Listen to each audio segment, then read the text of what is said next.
اعوذ باللہ من الشیطان الرجیم بسم اللہ الرحمن الرحیم۔ ان حضرت صلی اللہ تعالی علیہ وآلہ وسلم نے فرمایا، عمل نیت سے ہی صحیح ہوتے ہیں، یا نیت ہی کے مطابق ان کا بدلہ ملتا ہے، اور ہر آدمی کو وہی ملے گا جو نیت کرے گا۔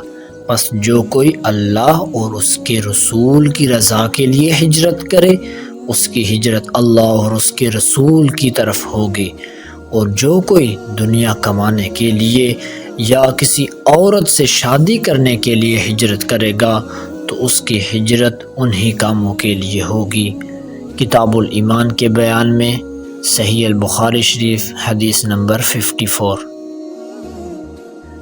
رسول اللہ صلی اللہ تعالی علیہ وآلہ وسلم نے فرمایا، جو شخص شب قدر ایمان کے ساتھ محض ثواب آخرت کے لیے ذکر و عبادت میں گزارے، اس کے گزشتہ گناہ بخش دیے جاتے ہیں۔ صحیح بخاری شریف، حدیث نمبر 35، کتاب الایمان کے بیان میں۔